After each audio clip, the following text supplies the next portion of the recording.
News Only 24. News Only 24. Academy of fine আর্টসে মঞ্চস্থ হতে চলেছে উজ্জ্বল চট্টোপাধ্যায়ের নাটক সপ্তপদী।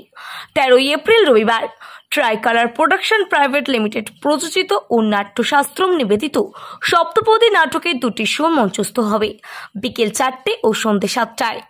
তারাশঙ্কর বন্দ্যোপাধ্যায়ের উপন্যাস অবলম্বনে নাটক লিখেছেন ও বিন্যাস করেছেন উজ্জ্বল চট্টোপাধ্যায়। এই নাটকে রীনা ব্রাউনের চরিত্রে অভিনয় করেছেন পায়েল সরকার। কৃষ্ণেন্দুর ভূমিকায় দীপ ভট্টাচার্য। কৃষ্ণেন্দুর বাবার চরিত্রে অভিনয় করেছেন দুলাল লাহিড়ী। এছাড়াও অভিনয় করছেন দোলন রায়, অর্পিতা কাজী, অর্পিতা নন্দী, কৌশিক ভট্টাচার্য প্রমুখ। নাটক মঞ্চস্থ হবার দুদিন আগে 11 এপ্রিল শুক্রবার একাডেমি অব ফাইন আর্টসের চূড়ান্ত মহড়া হয়ে গেল। মহড়া শেষে নাট্যকার ও নির্দেশক উজ্জ্বল চট্টোপাধ্যায় সাংবাদিকদের বলেন, এই নাটক উত্তম কুমার, সুচিত্রা সেন, তারাশঙ্কর বন্দ্যোপাধ্যায় ও 1961 সালে মুক্তি পাওয়া কালজয়ী চলচ্চিত্র সপ্তপদীর পরিচালক অজয় করের প্রতি শ্রদ্ধাঞ্জলি।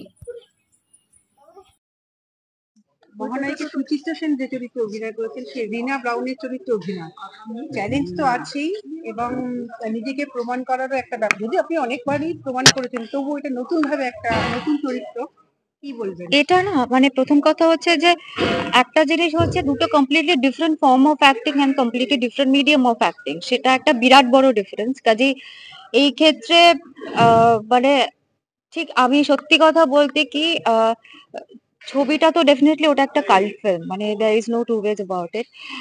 বাট ওই ছবিটার রেফারেন্সটা আমি বারবার মাথায় এই কারণে টানতে চাই না, কারণ ওটা একটা সিনেমার মধ্যে ছবি, তার সিনেমার প্রসেসটাই অন্যরকম, এটার প্রসেসটাই অন্যরকম, এবং এটার কোনো রিটেক নেই, সব থেকে বড় কথা যেটা। তো কাজে এটার আমাকে মানে I am more concentrating more on the form and the technicalities of the acting right now, rather than thinking যে আচ্ছা একটা মানে অত বড় চরিত্র এবং অত কিছু, সেটার ওই ব্যাগেজটা এই মুহূর্তে নিজের মাথায় ঢোকাতে চাই না। I want to focus on this technical part of the acting, যেটা বেশি ইম্পর্টেন্ট এই মুহূর্তে।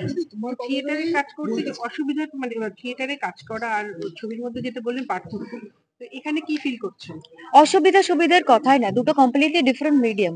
সিনেমাতে যেরকম জিনিসটা হয় যে হ্যাঁ যেটা সুবিধার পার্ট, সিনেমাতে আমরা কাটসে যাই, so there is a chance of retake, যদি ভুল হয়। এখানে কোনো রিটেকের চান্স নেই, এখানে মানে সবকিছু ভীষণ on the spot and like you have to be on your toes. মানে সেটা একটা বিরাট বড় চ্যালেঞ্জের থেকে বড় কথা, সেটাই এখানে মোস্ট এক্সাইটিং পার্ট। তো সেইটাকে অনেক বেশি মানে রপ্ত করাটাই ইজ আ চ্যালেঞ্জ। আর কো আর্টিস্টদের সঙ্গে কাজ করছেন, মানে রিহার্সাল দিলেন, কি বলবেন? আমি তো বেশ কিছুদিন রিহার্সাল দিচ্ছি, তো বেশ মজাই হচ্ছে, এখানে ভালোই লাগছে। অবভিয়াসলি দুলালদা আসতে পারেনি আজকে। ওরা তো মানে থিয়েটারের মানে খুবই বড়, ওনারা থিয়েটার অ্যাক্টরস রয়েছেন এবং ওনাদেরকে ছোটবেলা থেকে দেখে বড় হয়েছে, এবং সেটার সঙ্গে সঙ্গে মানে আমার থেকেও জুনিয়র যারা তারাও এখানে অ্যাক্টিং করছে, যারা অনেকেই রেগুলার তাদের মধ্যে থিয়েটার করে। সো আমার মনে হচ্ছে সব মিলিয়ে খুব ভালো এক্সপিরিয়েন্স হচ্ছে, আমার তো বেশ মজাই লাগছে। সিনেমা থিয়েটারে দুটোর কম্পেয়ার করলে আমরা মানে সিনেমার শুটিংটা আমরা কাট শট যেটা তুমি বললে, আর এখানে একদম র হচ্ছে, এই জিনিসটা কতটা চ্যালেঞ্জিং বলে মনে হচ্ছে? চ্যালেঞ্জিং তো বটেই, বাট দেন লাইক সবকিছুই আমার মনে হয় যে একটা প্র্যাকটিসের ব্যাপার, একটা এক্সপিরিয়েন্সের ব্যাপার। The more you practice the more experience you gain. যে কোনো মিডিয়ামের সম্পর্কে কনফিডেন্স দখলটা ততটাই বেটার হয়। সো মানে সেটাই আর কি, নিজের অভিনয়ের উপর, নিজের কাজটার উপর এবং টেকনিক্যালিটি যেগুলো শেখা ইম্পর্টেন্ট সেগুলোর উপর একটু কনসেন্ট্রেট করলে আমার মনে হয় যে মানে না পারার মতো তো কোনো কাজই না পারা, মানে আমি নিজে বিলিভ করি না যে, আমার কাছে সবসময় একটা নতুন কিছু ট্রাই করতে আমি পছন্দই করি না। আমি বিলিভই করি না যে আমি যদি কোনো কাজটা করতে চাই and I put in my 100% যে সেটা আমি পারবো না, আমি পারবো না কথাটাতেই বিলিভ করি না। And that is one more reason that I wanted to do it, because আমি কোনোদিনও থিয়েটার করিনি।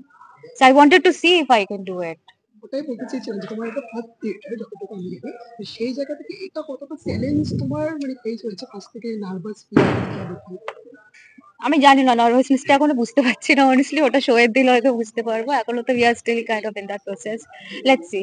দর্শকদের কি বলবেন, মানে একটা দেখে অভ্যস্ত, এটা একটা নতুন ফরম্যাটে, কি বলবেন? দর্শকদের এটাই বলবো যে যারা থিয়েটার মানে বাংলা সিনেমা পছন্দ করেন, বা যারা থিয়েটার পছন্দ করেন, ডেফিনেটলি বাংলা থিয়েটারও একটা খুব ইম্পর্টেন্ট পার্ট আমাদের এন্টারটেনমেন্টে।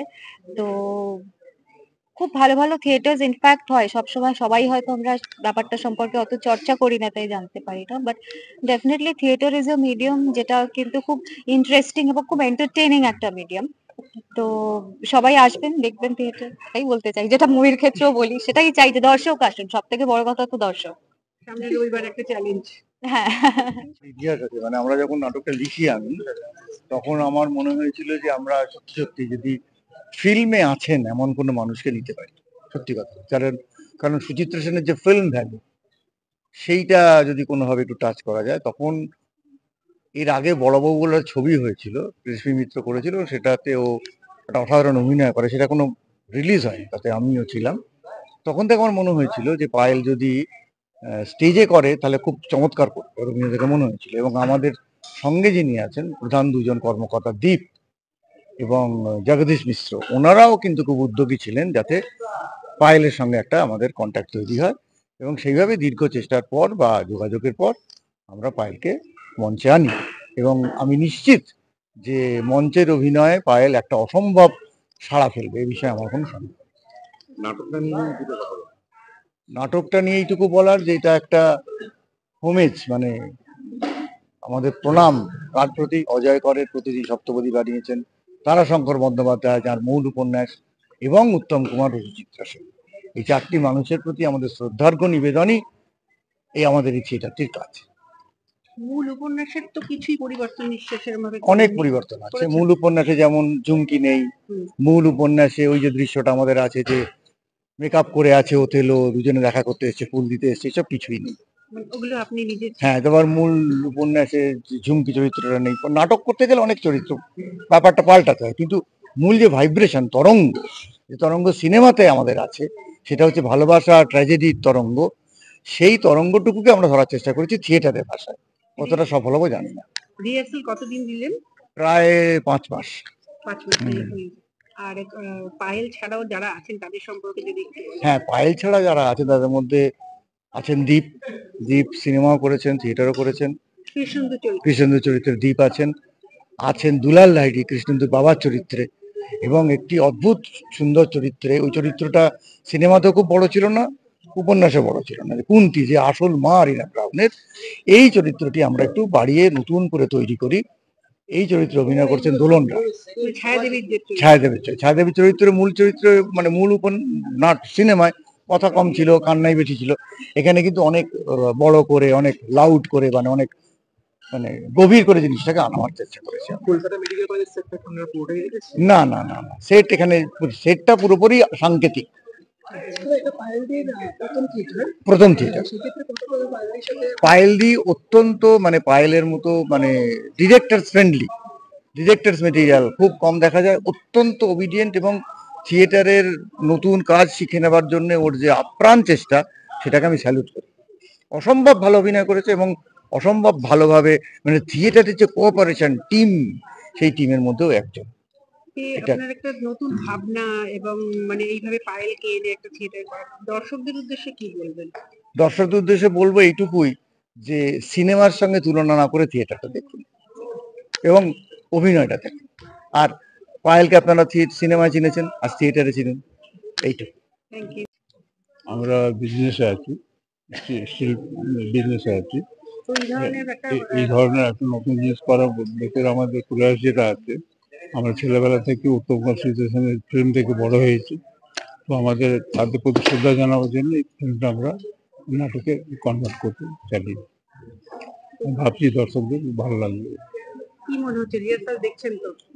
আর একটুখানি প্রিপারেশন দরকার, সেগুলো করে নেবে, এখন সময় হাতে আছে, ওটা ভালো করে তৈরি করে আমরা প্রেজেন্ট করবো। দর্শকদের ভালো লাগবে মনে করছেন তো? ভালো নারে করতে হবে কেন? আর কিছু বাকি আপনাদের কি কেমন লাগবে সেটা আপনারা বলুন। তো আর কোনো থিয়েটার প্রযোজনা করার ইচ্ছে আছে? সেটা ফিউচার দেখবো, এটা কিরকম কি হয় দেখে তো ডিসাইড করবো। আরো একটা আমরা বাঘা বাহিনী বলে একটা আর একটা প্রোডাকশন করছি, সেটা এখন আসবে তাড়াতাড়ি। বাঘা বাহিনী যেটা আছে, ক্ষীরোদ নট্ট বলে একজন আমাদের ইয়ে ছিলেন ঢোল বাজাতেন, ওর লাইফের উপর করা হচ্ছে। তো আশা সেটা খুব করি শীঘ্র আসবে মানে সেটা আপনার 2-3 মাস মধ্যে চলবে।